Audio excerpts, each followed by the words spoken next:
You really think any company would hire a poor single-parent kid like you? I had been aiming to work at the same bank where my father worked. At the final interview I advanced to, the so-called demon interviewer said those words to me. It was clear that he looked down on me as a child from a single-parent household and had no intention of passing me from the start. Despite my efforts to hold on, his questions and criticisms intensified. Finally reaching my breaking point, I took out my smartphone from my bag and called my father. Because, in truth, my father is this bank's. My name is Emma Oakland. I am a 23-year-old senior in college, currently job hunting. Last year, my parents divorced, and I became part of a single-parent family. The reason was that they each wanted to live their own lives. Naturally, I decided to live with my mother, but my career plans were influenced by my father. In fact, he is the president of Sky Bank. This bank is the largest in the country, and I have always admired my father, which inspired me to pursue a career in banking as well. Tomorrow, I have my final interview. To be honest, I'm not a particularly strong student, and when I mentioned aiming for Sky Bank, my teachers and those around me didn't try to stop me but instead laughed at me. Even though I thought, tomorrow will be the end of it. Looking back, I realized just how terrible it truly was. One day, during my college life, Hey, Emma, have you decided on your path after graduation? asked Riley, a friend I met in college. I'm aiming for Sky Bank. That's my only option. I answered her question without hesitation. Then, the people around us listening to our conversation started murmuring. Did I say something strange? Just as I was thinking that, Riley was the first to speak up.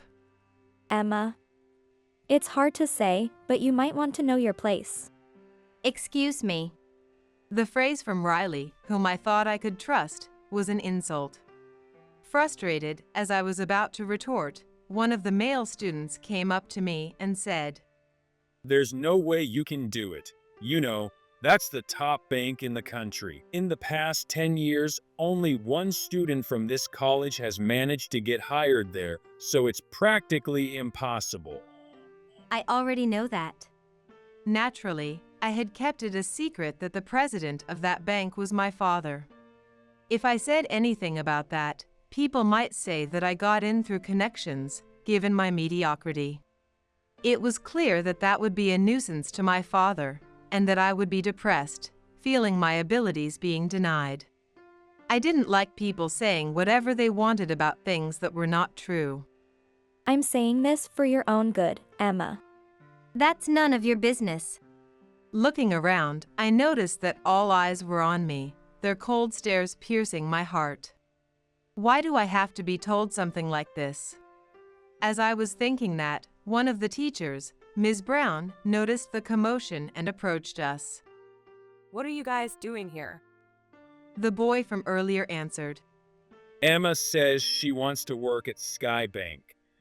At that, Ms. Brown's expression also tightened and said something unexpected. Emma, are you just taking society lightly? Even Ms. Brown, who was expected to support her students, dismissed the path I had chosen. There was no one there who would stand by me.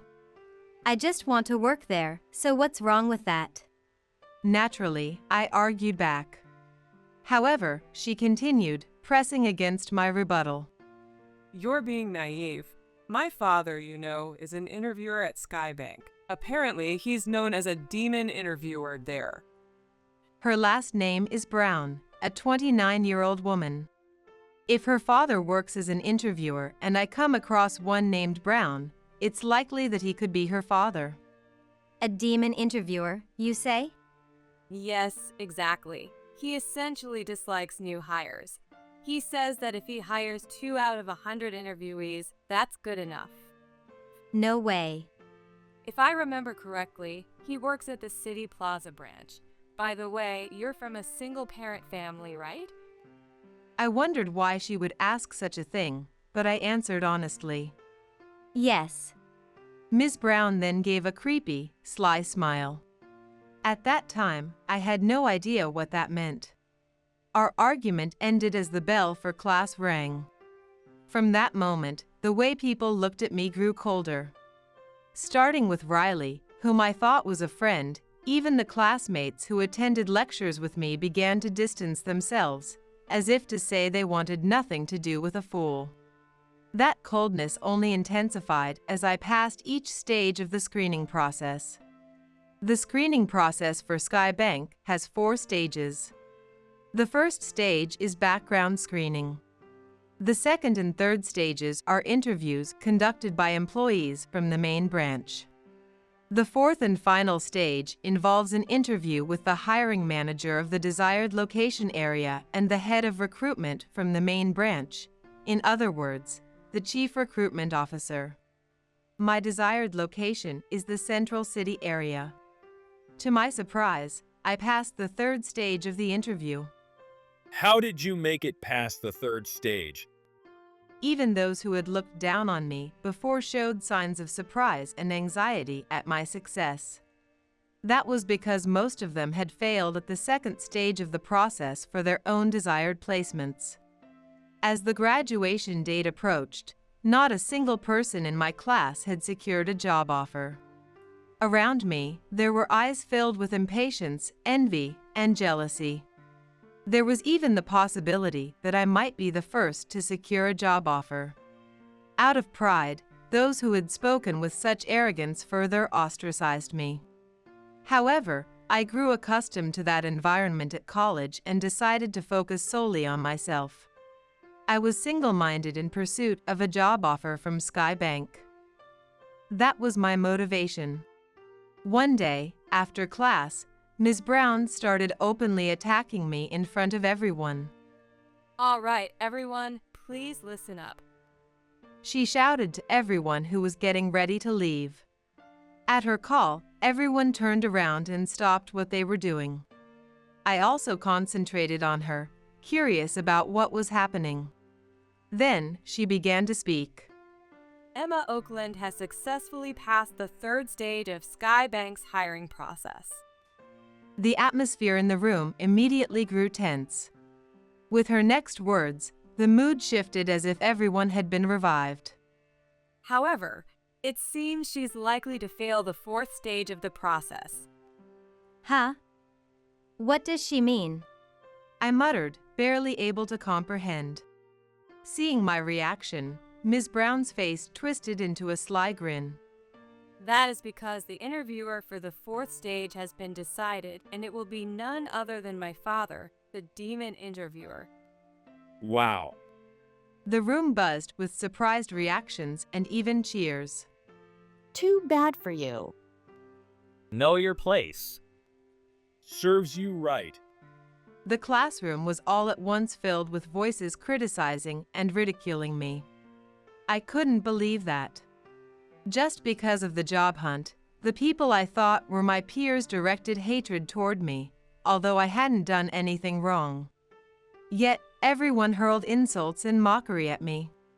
At first, I wondered if that was just a way for them to relieve stress. Job hunting brings an immense amount of pressure, so maybe they were simply venting by picking on me. However, I was wrong. Looking at the situation, I realized that that was jealousy. In some way, they envied me for having the courage to confront what they would not. There is no way someone like Emma, who's not even good at studying, could succeed. Someone like her could never get into Sky Bank. If she can make it, then I could too. I should have applied if she could. Yet it's totally impossible, since it's the most difficult place to get in. Why would Emma apply without hesitation? That's just wrong. That's a place where even I wouldn't dare apply, and yet she did. It's unforgivable. It's ridiculous. I can see the reality as the job search progresses. Those who pass and those who fail, everyone is caught in this limbo where no one can grasp that light of hope. All of that accumulated as resentment and came crashing down on me. The final blow was the behavior of Ms. Brown, whose father was a recruiter at Sky Bank. When she took the lead in attacking me, the students, full of jealousy, simply followed suit. That day, I could no longer endure that and ran out of the room. When I got home, my mother kindly encouraged me. Wrapped in her warmth, I cried. After taking a break from college for a while, the day of the final interview finally arrived. Did you forget anything? Good luck. With words of encouragement and a protective charm from my mother, I left the house. When I arrived at the interview site, I was directed to the waiting room.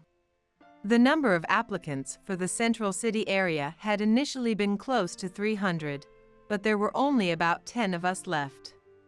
Only 3 would make it through. I was about to close my eyes to concentrate when my name was called. Please come in. Hello. My final interview began. There were 3 people in the room. As mentioned by Ms. Brown, among them was her father, Mr. Brown. The second was the chief recruitment officer named Neil, probably around 10 years younger than my father. Sitting a bit farther away, working on a computer, was a man in his 30s, likely the recording officer. The interview started with questions from Mr. Brown. That began with the usual personal profile, followed by questions about my motivation for applying. I answered smoothly. Oh boy, I just don't really like female bankers. The complaints began abruptly. Not knowing how to respond, I stayed silent. Mr. Brown continued. They often have quiet voices, lack strength, and think they can appease people just by serving coffee. I realized then. This man probably treats his team members harshly. From here, it is likely going to be a high-pressure interview. Knowing that silence is a taboo in interviews, I quickly thought of a response. I was in a sports club, so I believe I'm quite strong. I'll give my all, even if assigned the same tasks as the male team members. While attempting to promote myself, I tried to adapt to his criticisms. Yet, as he probably didn't like that, he grimaced and diverted his attention to the documents he was holding. At that moment, I sensed something was off. That interview was clearly crossing the line. However, Neil, as the CRO, who should outrank Mr. Brown, said nothing. Looking closer, I noticed that he appeared younger than Mr. Brown. Could it be that even Neil was under pressure from Mr. Brown? That thought crossed my mind. Nevertheless, there was nothing I could do to change that. All I could do was endure the interview quietly. After a brief silence, Mr. Brown spoke again. It seemed that he was the one completely running that interview. Well, let's see. It looks like you're from a single-parent household, am I right? He was likely looking at the documents I had submitted through my college. Those included not only my address, but also my family structure. That's right. My parents got divorced, and now it's just my mother and me living together. As soon as I said that, Mr. Brown started laughing. His sinister chuckle filled the room. Oh, I see. So, you're from a single-parent household. What's a poor kid like you doing here? The moment he heard my response, his attitude blatantly shifted. Ms. Brown's sly smile flashed through my mind, and I felt sweat forming under my arms and on my palms. I struggled to think of the right response, starting to feel flustered. However, he spoke first as if he'd been waiting for me to falter. Tell me, do you think any company would hire a poor kid from a single-parent household? He sneered as he spoke. Excuse me? Are you saying I can't be hired just because I'm from a single-parent household? Are you assuming I'm poor? My tone became stronger without realizing that. Naturally, he responded at once, almost as though he had anticipated my resistance. Are you implying that your tone is a challenge to me, the interviewer? I was frustrated but couldn't find the words to respond. That was the bank where my father worked, a place I had admired for so long. I didn't want to lose because of such a man like him. I had no idea how to respond. Well, what do you have to say? Mr. Brown increased the pressure further. At that moment, I felt something snap inside me. That was as if my consciousness fell into a calm, steady place. I had never been that composed before. Understood. Mr. Brown looked puzzled by my words.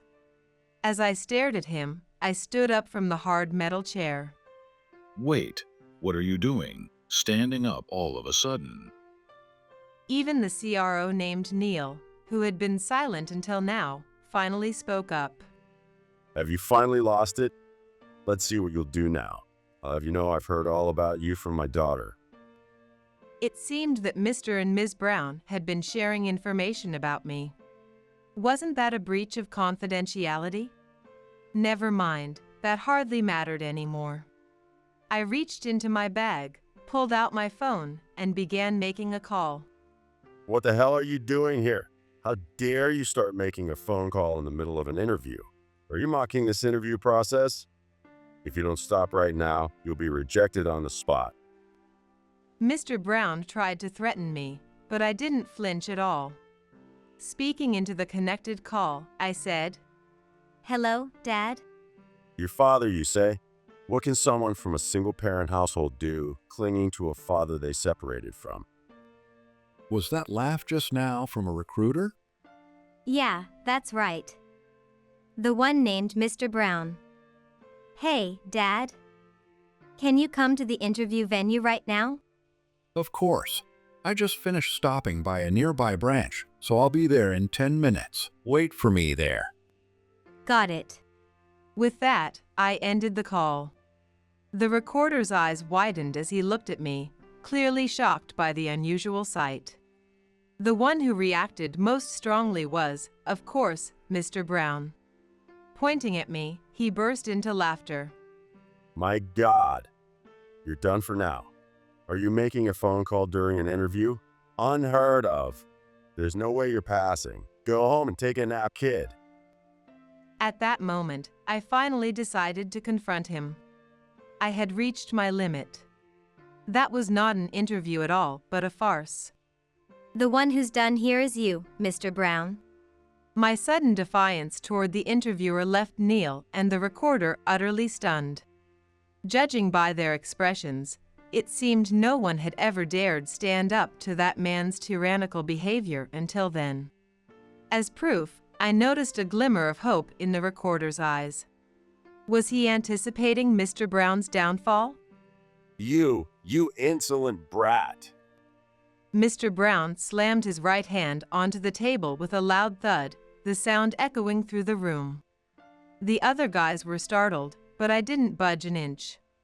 I turned to Mr. Brown and said, Ted Tucker. You know that name, don't you? For a moment, his face showed a hint of bewilderment. Right after that, he quickly recovered and retorted, Are you mocking me? There is no one in this bank who doesn't know the president. Showing his usual overconfidence, Mr. Brown maintained a smug attitude. I added to my words, If my former last name was Tucker, would you consider that a coincidence? In an instant, time seemed to freeze for all the three men.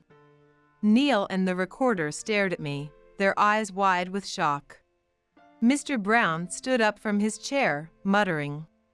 What did you say? His face was pale, his expression filled with unease. Emma Tucker. That was my full name until very recently. That surname comes from my father, Ted Tucker. As you see, this bank's president, aged 63. Are you kidding? No way. This can't be possible. Mr. Brown screamed in disbelief, his voice bordering on a shriek. That was no longer an interview. At that moment, the door to the room opened, and my father walked in. He immediately uttered the words that mirrored my thoughts. Man, this isn't an interview at all, is it? Mr. Tucker. Hello. Thank you for your time. Neil and the recorder instantly stood up and greeted him, their demeanor entirely changed. Looking at my father, I couldn't help but feel his overwhelming presence. Mr. Tucker. Mr. Brown muttered, his face pale, his mouth agape. My father turned to him and said, Hey, Ed. What the hell have you been doing to my daughter, huh? My father, a large man with a background in wrestling, exuded a commanding aura. On top of that, with his shaved head and a scar on his forehead, my father's appearance was intimidating.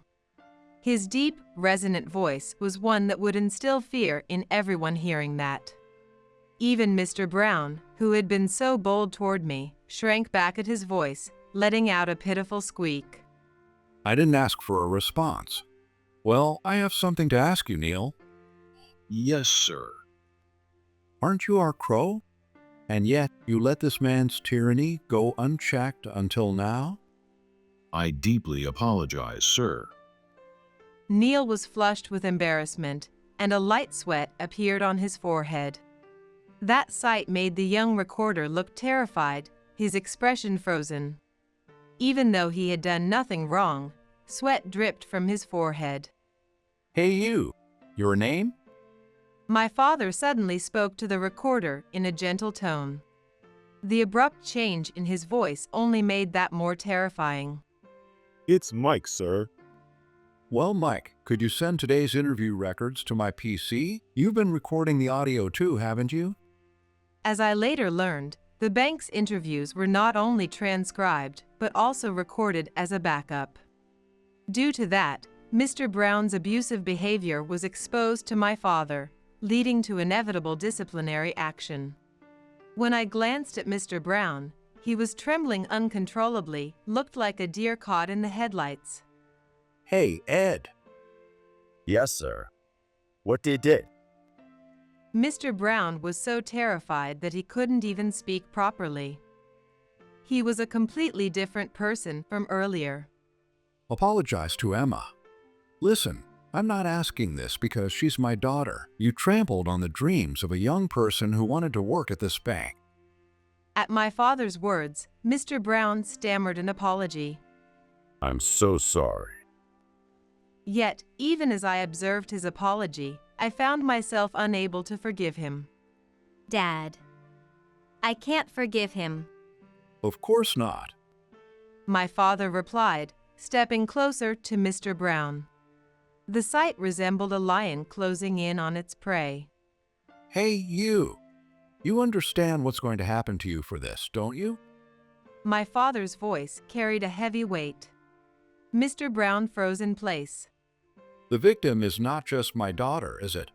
I'll confirm this with the records later, but how many other victims are there? The room felt like a courtroom, and no one dared to interrupt. Even I, as his daughter, could do nothing but stand in silence and horrified by the scene. Sweating profusely, Mr. Brown began to speak.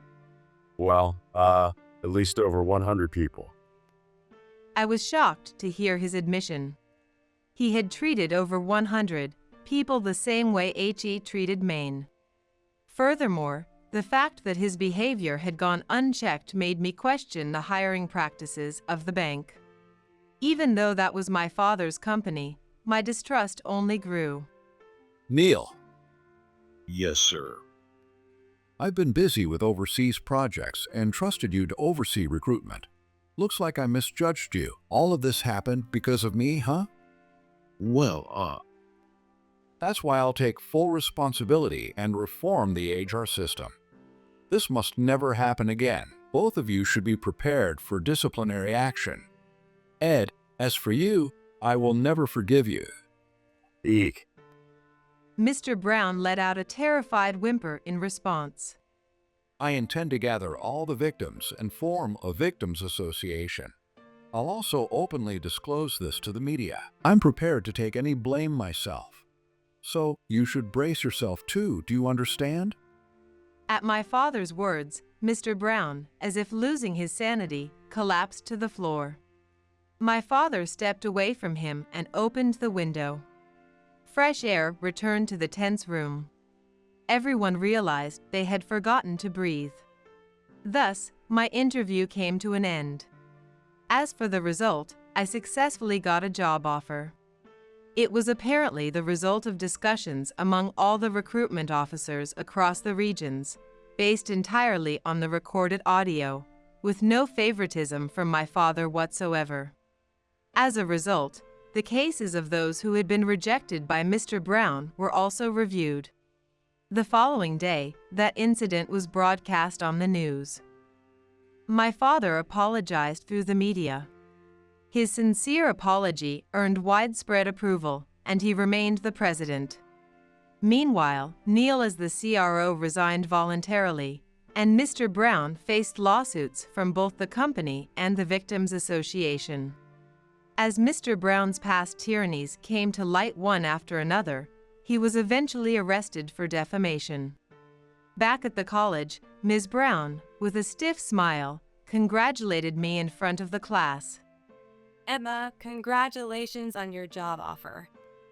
At that moment, my father and the chairman of the board of trustees entered the classroom, and then, Ms. Brown, this gentleman is Mr. Ted Tucker, the president of Sky Bank. Oh, hello. I recognize you as I saw you on TV. At the same time, he is also Emma Oakland's father. What did you just say? As Ms. Brown stammered in shock, I added, He's my mother's ex-husband and my father. At my words, the class erupted into murmurs. No way. Humans have a tendency to flatter those with power. As soon as it was revealed that I was the daughter of the bank's president, the class grew visibly agitated. That was as if they regretted not having treated me better. Emma Oakland's father is the president of Sky Bank. Upon realizing the truth, she became a hollow shell of herself, utterly deflated. The chairman turned to her and spoke. This college survives thanks to the support of Mr. Tucker's bank. Even so, it seems you, along with the rest of the class, have been insulting Mr. Tucker's daughter. That's because. No need for excuses. Just state the truth. That is indeed what happened, correct? Under the chairman's stern questioning, Ms. Brown finally lowered her gaze and admitted, Yes. As such, Mr. Tucker has requested to terminate the bank's support for this college. However, he kindly says that if you and the students who harassed Emma Oakland voluntarily leave, the support will continue. Oh no. Leaving this college? If you choose to stay, the full amount of the withdrawn support will be billed to you personally. Of course, I doubt you can pay that amount, so what will you do? Even as I listened, it was clear there was no real choice. Ms. Brown seemed to understand as well and ultimately resigned from the school effective immediately. As she left, she apologized to me, but her voice was so faint that I couldn't hear that. Additionally, more than half of the classmates who had joined in attacking me opted for voluntary withdrawal from the college. When my father declared, Anyone who does not come forward before my daughter names the culprits will face legal action. the others confessed one by one. That was a natural reaction, given the display of power they had just witnessed. In the end, they avoided legal consequences, but their enrollment at the college was not reinstated. Thanks to my father's support, I successfully secured my job offer and set my post-graduation path. Now, I only need to give my all for the rest of my college life. My life is just beginning. I swear to myself to work hard and become an admirable banker like my father someday.